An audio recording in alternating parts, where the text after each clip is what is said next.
நடந்த தாக்குதல்ல இந்தியாவுக்கும் பாகிஸ்தானுக்கும் நடுவுல பதட்டம் அதிகரிச்சு இருக்க இந்த நேரத்துல வெறும் 72 மணி நேரத்துல 1450 பாகிஸ்தான் வீரர்கள் ராஜினாமா பண்ணி இருக்கிறது பரபரப்பை ஏற்படுத்தி இருக்கு. பாகிஸ்தானுக்கு எதிராக பெரிய அளவிலான நடவடிக்கைகளை இந்தியா தொடங்கி இருக்கணும். இந்திய ஆயுத படைகள் பாகிஸ்தான நிலம், வான் மற்றும் கடல் வழியா வளைக்கிறதுக்கான யுக்திகளை வகுத்து இருக்கணும். இந்தியாவோட ஆக்ரோஷமான நிலையை உணர்ந்த பாகிஸ்தான் இப்போ என்ன பண்றதுன்னு தெரியாம பீதியில இருக்கிறதா சொல்லப்படுது.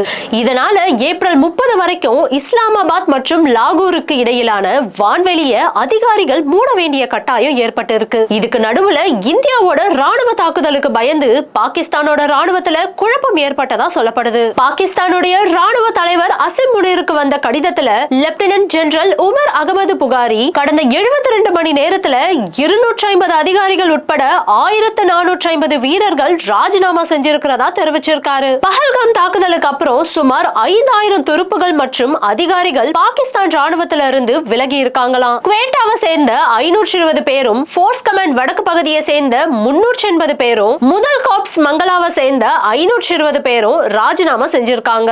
இன்னொரு பக்கம் இந்தியாவோட ராணுவம் தயார் நிலையில இருக்கிறதாவும் ஞாயிற்றுக்கிழமைக்கு முன்னாடியே பாதுகாப்பு அமைச்சர் ராஜ்நாத் சிங் பிரதமர் மோடியை சந்திச்சு ஆயுத படைகள் தயார் நிலையில இருக்கிறத பத்தி விளக்கி இருக்காரு. இதுக்கான உயர்மட்ட கூட்டம் சுமார் 40 நிமிஷம் வரை நடந்திருக்கு. பிரதமர் மோடி இந்த பயங்கரவாதத்தோட மூளையா இருக்கிறவங்க முற்றிலுமா அழிக்கப்படணும்னு ராஜ்நாத் சிங் கிட்ட தெளிவா வலியுறுத்தி இருக்கிறதா சொல்லப்படுது.